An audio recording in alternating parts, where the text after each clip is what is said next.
Bagarreuse, salut Jeep. Salut Juji. Grosse pression hier au PFL Paris. Doumbé éteint Jordan Zebo. Et Lopez. Waouh, quel combat, quelle issue du combat, quelle soirée. Pression au maximum. Ouais. Même nous devant la télé, on sentait la pression. Sans déconner. C'était insupportable. La pression était sur 3 personnes. Concrètement, hier, c'était sûr. Bien sûr, Cédric Doumbé, sur Jordan Zebo, les deux combattants, et aussi sur Fernand Lopez. D'où le Qui n'a failli pas venir. Voilà, qui a failli pas venir, qui a écrit des salles chez lui, mais qui est venu. On va vous expliquer pourquoi on met aussi Lopez dans le titre. C'est parce qu'il y a une animosité avant tout à l'égard entre Cédric Doumbé et Fernand. Au-delà de Jordan Zebo qui était la victime collatérale. Donc, hier, après le combat, Cédric Doumbé, donc on vous explique, a dit que il y a eu des violences conjugales entre Fernand Lopez et son ex-femme. Il a déclaré ça en interview? Il a déclaré ça en interview, post-combat, au micro de RMC, et il a même précisé que c'était lui qui avait appelé les forces de l'ordre pour intervenir chez Fernand Lopez. Donc voilà. Les gros dossiers, quoi. Donc forcément, quand on entend ça, même si les rumeurs dans le MMA, certains le disaient déjà, mais là, lui, il le dit, il assume le truc, et voilà pourquoi il n'aime pas Fernand Lopez. Ce sont ses propres mots. Entre autres. Donc là, tu te retrouves, maintenant on va parler du combat. Donc, tu te retrouves donc avec 2 combattants. Doumbé, on ne présente pas. Voilà, vous connaissez tout son palmarès, on va pas le refaire. Face à un Jordan Zebo. Mais pourquoi Jordan Zebo face à un Doumbé? Tu vas me dire, c'est pas équivalent. Si, parce qu'en France, il y a une réglementation. C'est qu'avant d'avoir fait tes 5 combats en MMA, tu ne peux pas combattre quelqu'un qui a un palmarès de plus de 5 combats et plus. Donc, il fallait forcément prendre quelqu'un qui est en dessous de 5 combats. Et qui accepte de combattre. C'est avec Doumbé aussi. Le PFL, ils sont pas fous. Ils ont vu Doumbé, Lopez. Ils s'aiment pas. Donc, après, forcément. Il y a un accord aussi entre MMA Factory et PFL. Il y a un accord. Je rappelle aussi. Parce qu'il y avait 3 combattants du MMA Factory qui combattaient hier soir. Dont 2 pour Main Event et Main Event.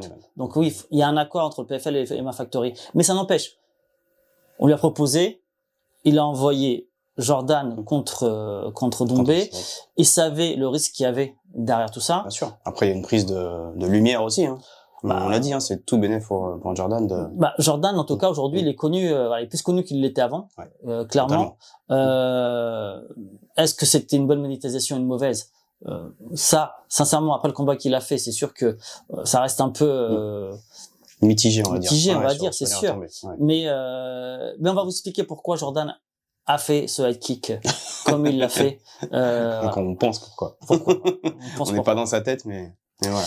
Donc, comme tu le disais, grosse pression. Déjà l'entrée de Cédric, il a fait ce qu'il a dit comme d'habitude. Je vous avais dit quoi, il l'a promis. Mais là, c'est vrai que l'entrée, je pense qu'on n'a jamais vu ça en France, une entrée à la McGregor, quoi. Non. Après les parallèles, franchement sur la com et tout, on fait beaucoup. Mais là, non, on n'a jamais vu. En France, là c'est le Zénith plein à craquer, acquis à sa cause, tout le monde contre Jordan, alors que c'est un Français. On rappelle, c'est un combat franco-français. Pression énorme sur les épaules de Jordan, mais aussi, comme tu disais, sur les épaules de Cédric. Oui. Parce que il fonctionne à ça. Il aime la pression. Il aime cet engagement. Il se met au pied du mur. Il peut pas perdre. C'est un trash talker. C'est un trash talker de dingue. Il kiffe ça. Il adore ça. Il met la pression en permanence. Mais je pense que c'est même à l'entraînement. Je pense que ça le motive à aller s'entraîner, à se repousser ses limites. Il est très, très inventif. Il t'a fait des vidéos, franchement, il la rentre. C'était très drôle. Garçon très intelligent. Il communique très, très bien. Mais ça n'empêche. La pression, c'est lui qui l'avait plus hier que Jordan. Il l'avait pourquoi? Parce que, en face, entre guillemets, c'est un nobody, entre guillemets. Parce qu'il a que 4 combats. Il a pas une carrière derrière lui. Jordan a une vraie carrière Cédric, il a une vraie carrière derrière lui avec des titres au Glory, champion du monde, etc. Donc, et c'est lui en plus qui trash talk. Donc la vraie pression, c'est lui. S'il perd le combat hier, limite, pour lui, le MMA, c'est fini, quoi. Ouais, il faut y redescendre 3 marches, quoi. Donc voilà. Donc, il était obligé de gagner. Il n'avait pas le choix. C'était mis cette pression-là, il était obligé de gagner. Il a gagné. Et à la fin, on le voit, il s'effondre, il pleure. Il est dans les bras. Donc tu sens vraiment que la pression était là. Comme on ne peut pas dire, il prend ça à la légère, il aime ça. Non. Ça fait partie de son personnage et tout. Effectivement, ça fait partie de ton personnage. Mais ça reste un la personnage. pression est quand même énorme et ça reste un être humain. Et ça reste un personnage, c'est-à-dire que au moment où il est en train de pleurer, c'est redevenu Cédric, l'homme. Voilà, le vrai, la personne, pas le personnage, pas celui qui veut nous vendre. Là, on a vraiment vu que ça lui tenait à cœur de gagner. Derrière, il revient, Cédric Doumbé. Le showman, il dit ce qu'il dit, mais il a quand même un mot pour Jordan. Il dit voilà, il dit ce que vous avez pu entendre, que il faut pas qu'il lâche, il faut qu'il continue. Il a un talent, un vrai talent. Il lui propose même de venir s'entraîner avec lui. Je pense qu'il a vraiment respecté Jordan sur le combat. Au-delà du trash talk, on aime ou on n'aime pas. Quand ça te touche, je pense que c'est vraiment personnel.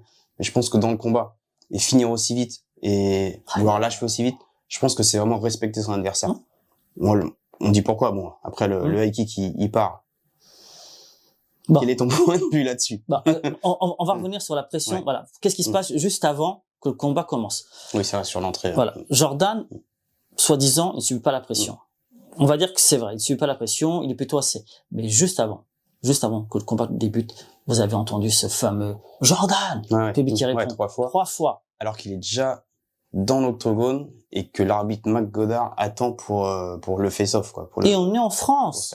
On est en France. Dans le public, il y a sa compagne, la compagne de Jordan, il y a ses proches, il y a ses managers, il y a ses potes qui sont là. Donc, franchement, ça a dû le toucher. Humainement, ça a dû le toucher. Quand ça te touche humainement, t'as pas envie de respecter le game plan, d'aller saisir, de l'emmener au sol. T'as envie de faire mal à la personne. T'as envie d'aller le taper. Et ça s'est vu à quel moment? Au moment où ils sont arrivés pour saluer Jordan, front contre front. Il essaie de croiser le regard de Cédric, et Cédric, intelligemment, je pense ou pas, il le regarde pas dans les yeux. Il regarde vraiment, il se fixe, et là, il rentre dans son combat. Exactement. Exactement. Genre, voilà, c'est ça. C'est qu'il y en a un, il a l'habitude, il l'a vécu des dizaines de fois. Jordan, c'était la première fois qu'il subissait ça. Et Jordan, à ce moment-là, je pense que ça, Dombé, il est là-dedans, dans sa tête, tu vois. Et lui, tout de suite, dès que ce qu'il veut, c'est aller combattre. C'est aller taper. Et là, on va sur être qui est pas à distance, jambe arrière, qui est lourd. Il y a pas d'enchaînement avant. Surtout contre Cédric Dombé, qui sait, c'est son domaine. Il est rentré dans son domaine clairement. Kickboxing. Et je suis déçu par rapport à ça. Sur, on va le dire clairement, moi sur le game plan, on s'attendait vraiment à autre chose. On avait dit que c'était un combat 50-50. On le répète, moi je le pense, c'était vraiment un combat 50-50. Allez, disons même 60-40 pour Dombé. Allez, au pire, nous on a dit 50-50. Mais disons même, en tout cas, il pouvait pas se finir en 9 secondes. Il ne devait pas se finir en 9 secondes.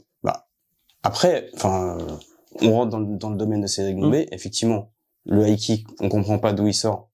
Soit il est pas à distance. Après, il y a deux types de high kick. Soit tu le fais fouetter et tu ramènes ta jambe rapidement, ou soit t'arraches la tête de la personne. Là, on a l'impression que c'était entre les deux. Non, mais même, t'as pas le timing. Un kick, ça se met dans un timing. Il est pas en train de reculer, Cédric. Il est sur les appuis, il est vers l'avant, il a les épaules qui sont placées, il est prêt à bondir. Il est pas, tu vois. Et on le voit, il chope et il bouge pas. Il chope pas, il bouge pas. Il bouge pas. Il le prend bien comme il fallait. Il y a pas de mouvement. Il est pas caché. Il part de la jambe arrière. Il y avait rien qui allait. Il était lourd. Tout le monde l'a vu. Et une fois qu'il a la jambe saisie, pareil. Il réagit pas de réaction. C'est ça que j'ai pas compris, en fait. Parce qu'il a l'habitude de combattre contre des mecs. Il est lourd, il arrive à se tourner, à retirer un peu la jambe. Sauf que là, en face, il l'a connecté, quoi. Et en une fraction de seconde. Et comme le disait Karim Ghali dans son analyse, c'est la puissance des coups, mais surtout la précision. Il a pas mis 15 coups à toucher le menton. Un coup, ça suffit. C'est ça la force de Cédric Dombé. Au-delà de sa puissance, c'est la précision des coups. Dombé lui dit lui-même, Cédric lui dit lui-même. C'est avec des 10 onces. Je couche un mec, imagine avec un 4. À tel point que Boris, qui était dans son coach, dans son coin, qui tourne à la salle, à la hâte, il tourne avec des mecs comme Kevin Oumar, Yann Kodja. Des mecs qui font plus de 100 kills avec Saladin, etc. Il tourne avec eux. Il a refusé de tourner avec Cédric Dombé. Il a dit, si je tourne avec ce mec-là, il va me mettre un KO. Je refuse de tourner avec lui. Si même Boris le dit, t'imagines. C'est-à-dire, tu sais que ce gars-là, il est... Non, mais on sait tout le monde qu'il a la puissance et le feu dans les poings. Après, le manque de réaction, effectivement, sur le high kick et l'ouverture qu'il y a, t'as Cédric Dombé en face. Et clairement, on l'a vu. Super performance. Après, si c'était encore à prouver, c'est plus à prouver. Non, il n'y a pas besoin d'aller plus loin. Aujourd'hui, voilà, Cédric, c'est devenu... Soit clair, net, précis pour tout le monde, s'il y en a qui en doutent, ne doutez plus, c'est devenu l'étendard de MMA français. Ça va être la personne la plus suivie en France pour le MMA. Malgré qu'il n'ait rien prouvé encore à l'international. Il n'a pas gagné de ceinture comme Saladin, au KSW, 2 fois ceinture. Bientôt, demain, suivez bien, demain, il y a l'annonce qui tombe de Saladin. Pour grosse annonce. Pour une 3e ceinture, peut-être. Et il y a un KSW en France en début d'année. 2024. Comme ça. Et pareil, il a pas fait non plus une ceinture intérimaire comme Gann, etc. Mais c'est pas grave, c'est Cédric Dombé avec tout ce qui ramène derrière lui, tout ce qui tourne autour de lui. Voilà. Donc Cédric aujourd'hui va aller au PFL, à l'international, donc tout le monde va le connaître.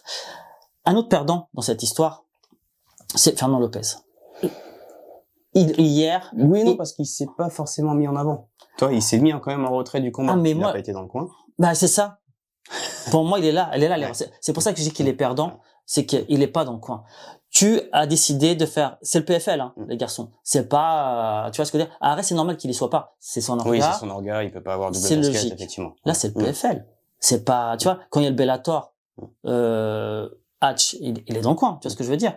Hier, il était pas, parce que il avait dit le départ, qu'il ne serait pas là. Bien avant que Doumbé soit contre Zebo. Il avait dit que là, que ce serait Boris, monsieur MMA. Mais voilà, quand il y a Saladin qui combat au KSW, il est là. Quand c'est des gros organes internationaux, il est là. Et d'autres coachs, hein. Moi, je trouve qu'hier, c'est le PFL, c'est le main event, c'est Doumbé en face. Ouais, mais il disait pour pas perturber Jordan, tu vois. Pour pas qu'il y ait vraiment cette animosité dans le coin. Mais finalement, elle y était quand même. Elle y était quand même. Voilà, ou pas. C'est ça. Tu dois être là pour assurer ton combattant, tu dois être là pour prodiguer les bons conseils, tu dois être là pour voilà. Et il était pas là. Pour moi, voilà. Pour moi, c'est la grosse erreur. Et je pense qu'on doit mettre le doigt là-dessus. T'as même le consultant de Canal+, Tahir Adbil, pardon, excuse-moi, qui disait, est-ce que le choix de carrière était le bon? Ouais, après le choix de carrière, on ne peut pas remettre la carrière en cause. Parce que effectivement, enfin, combattre Doumbé, je pense que c'était vraiment une belle opportunité. À refaire, je pense qu'il le referait, à le saisir. Le game plan, j'espère que c'était pas celui-là. Moi, c'est juste là-dessus que j'ai une déception, parce que je pense que Cédric comme Jordan, je pense qu'ils auraient aimé prouver plus sur ce combat. Après, Cédric, il a vraiment respecté Jordan, parce que terminer quelqu'un comme ça veut dire que tu prends pas de risque à jouer avec lui, à l'emmener au sol, à faire d'autres feintes. Il a trouvé une ouverture, il l'a terminé directement. Ouais.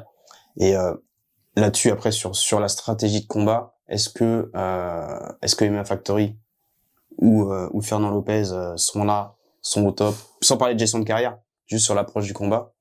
Tu disais que Cédric lui avait offert l'opportunité d'aller s'entraîner ailleurs. C'est peut-être ça la solution, aller voir d'autres choses, aller voir ailleurs, sans remettre le choix de carrière en cause, sans quitter le MMA Factory comme certains pourraient le suggérer. Mais très honnêtement, je pense que peu importe l'aurait été avant, comment il s'appelle, pardon, excuse-moi, Jordan. Peu importe l'aurait été avant, peu importe le club, je pense que ça aurait été la même chose. Ah oui. Dans tous les cas, voilà, je pense que la finalité du combat aurait été la même. Je pense que Cédric est rentré dans sa tête pile là, à un moment où il fallait pas. Voilà. Ouais, mais avec une grande stratégie de combat. Mais il voulait pas, il voulait se taper. Non, mais voilà, il est rentré dans sa tête et il a voulu lui faire mal. Et c'est pour ça que je dis, peu importe qu'il aurait envie, à ce moment-là, il a envie d'aller taper Cédric Doumbé parce que il s'est passé ce qui s'est passé juste avant, que t'as tout un public, t'es chez toi et qui dit ça. Et voilà, c'est simplement, c'est ça. Maintenant, on sait une chose, c'est que c'est un futur très grand combattant, à l'international, Jordan. Ne vous y trompez pas. Il a 23 ans. C'est vraiment un diamant brut, prêt, taillé, voilà, il va progresser. Doumbé, vous le savez, hein, les États-Unis l'attendent, il va devenir l'étoile qui doit être, simplement, c'est écrit, c'est comme ça. Tout à fait. Est-ce qu'un Saladin va le rejoindre au PFL? Est-ce qu'il va aller à l'UFC? Je pense que 2024, voilà, on va le savoir aussi. Après, est-ce que Cédric fait le tournoi après des welter ou pas? C'était ça la question, on sait pas. La suite pour Jordan Zebo, on sait que c'était un one shot apparemment. Tout à fait, c'était un one shot, ouais. Après, on sait pas ce qu'il y a derrière. On essaiera d'avoir des infos dans la semaine de la part de Jordan. On laisse se remettre bien sûr de toutes ces émotions, de toute cette pression qui doit retomber. Voilà, pas évident. En tout cas, nous on espère recevoir très bientôt le coach de Jordan, pardon, pas de Jordan aussi d'ailleurs, mais de Cédric, pardon. Je cherchais mes mots, Boris, donc. Et sinon, il y avait d'autres combats, bien entendu. Ouais, bon, performance d'Abdoul, hein. Après, on a vu. Pas de performance d'Abdoul. Excuse-moi, Abdoul. Voilà. Abdoul, c'est le plus grand combattant au sol français. Il y a rien à dire. Ouais, après, mais attention, en face, ça reste du MMA et. Ouais, mais on l'a vu à Arès. Au sol. Oui, après, peu importe. Non, mais en face, franchement, sincèrement, ils ont pas respecté le public. Ils ont pas respecté le public. Et mais c'est le public que je parle, hein. Ils ont mis quelqu'un qui a pas combattu depuis 4 ans. Ouais. Après, c'était un short notice, hein. Et c'est non, mais c'est encore pire. Short notice, qui a pas combattu depuis 4 ans, avec une vie qui a été la sienne. C'est chaotique, ouais. C'est chaotique. Donc, pour moi, ce n'est plus un combattant. Tu vois ce que je veux dire? Tu peux pas mettre quelqu'un face à Abdoul, les gars. Abdoul. Après, il fallait trouver quelqu'un. Abdoul, c'est le niveau UFC. Après, c'est vrai que c'est pas au niveau d'un co-main event de gros orga. Pour moi. Après, Abdoul, il a fait le taf. Mais c'est pas un niveau d'Abdoul, peu importe. Tu vois ce que je veux dire? Mais Abdoul, même pas en common event, même en dessous, même en première carte, tu ne respectes pas le garçon. Tu Tu vois, donc là pour après il a bien défendu, hein. Franchement, parce que si tu regardes la petite phase, voilà, pour le sol, Abdul l'amène au sol, il tombe en demi-garde directement, sa position favorite. Pourquoi il est fort en demi-garde? Faudrait faire une petite émission là-dessus. Il est très fort au niveau des jambes, donc même s'il le tient et qu'il arrive à le taper un grand endpoint pour qu'il se retourne, il maintient dans sa demi-garde au niveau des jambes, donc c'est très très fort. On voit que l'opposition Wheeler en face, il a du mal à sortir. Il arrive à prendre son dos, il défend très bien la première tentative de soumission. Même la deuxième. Respect à lui. Ouais, en plus, il a une clé sur la mâchoire d'étranglement qui est assez grosse pression. Et pareil, une nouvelle fois, à la manière de Benoît Saint-Denis, il a un triangle de corps qui est très très puissant.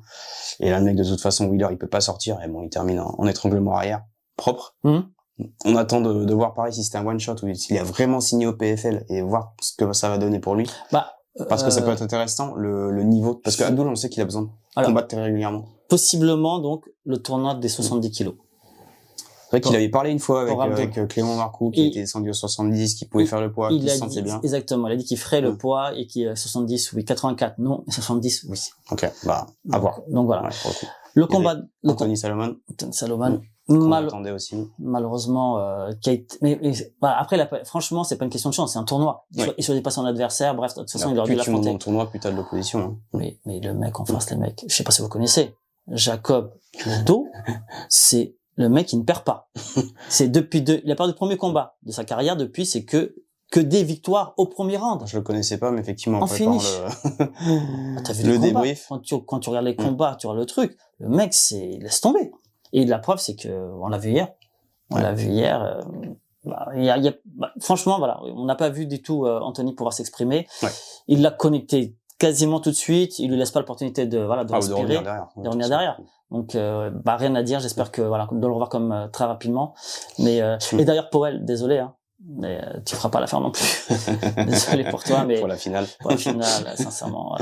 On avait Yazid Chouchan aussi qui combattait. Ça faisait plaisir. Marseille Fight Club, dans son coin, Jean-Michel Foissard et Margui, le champion de l'Hexagone MMA, double champion d'ailleurs, et il va bientôt revenir. Il laisse sa ceinture vacante, d'ailleurs de 84. Donc ouais, il a dominé tout le combat. Franchement, après un combat qui était en 3 rounds, qui était quand même pas évident. Même s'il gagne le premier, je pense que le deuxième, mais intelligent. Il a bien su gérer. Ouais, il a bien su gérer. Ouais, c'est vrai que le premier, il donne complètement en striking. Le deuxième, comme tu dis, il a su très bien gérer parce que on s'attendait pas à ça. Mais il prend un compte. Ouais. Comme dans ton combat de MMA, tu veux prendre un compte et aller down et il a réussi à survivre. C'est ça, parce qu'au premier round, il ouvre quand même l'arcade. Il ouvre bien l'arcade de Madureira, mais tu t'attends pas. Tout ce qu'on a, tu dis c'est simple. On va revoir la même chose, même game plan. Il va aller en striking, il va le boxer, il va dominer. Et là, boum, down, tac. Et là, non, on se dit non, il faut qu'il survive. Et il survit. Et comment il survit? Mais franchement, il domine le sol. Il finit fort au sol. 3e round, c'est simple. Intelligence du coin, intelligence de Yazid. Ça emmène au sol, ça le garde au sol au chaud. Boum, ça le travaille bien, ça le finit. Franchement, propre, un combat intelligent, propre. On a vu toutes les phases d'un mec qui sait faire du MMA. Striking, box, les distances, le sol, les takedowns, il y a tout. Un combattant à suivre, un club à suivre. Ouais, comme d'hab, vous savez. Hein. D'ailleurs, on se donne bientôt rendez-vous. Qu'est-ce qui suit prochainement? AEF. Et AEF. Pour les amateurs. Exactement. MMA, GP le 21. À Bordeaux. À Bordeaux. Le même week-end. Allez, on vous donne un peu le truc. En main event, il y aura un certain champion des 57 kilos. Michael Al-Jarouj. De l'old school. On en reparlera. Il y aura aussi l'UFC avec une carte de malade aussi encore. Ça, on va aussi en reparler. Et il y a Hexagone aussi qui va arriver bientôt à nouveau. Les places en vente pour le prochain Ares avec Baki, pour la finale, pour la ceinture. Avec des frères Yusунov, il y a aussi Akel Sola qui combat. Franchement, il y a Virgil Hogan qui combat aussi. Oh là là. Il y a trop de choses à dire. Allez voir la vidéo qu'on a sortie sur les Cutman, très intéressante vidéo d'interview des 2 Cutman nationaux qui font des formations pour la France et le week-end prochain à Paris. Il reste encore quelques places, donc allez-y. Nous, on se retrouve très bientôt pour d'autres débriefs. Salut Jeep. Salut G. Salut les bagarreurs, salut les bagarreuses, et à très bientôt sur La Bagarre.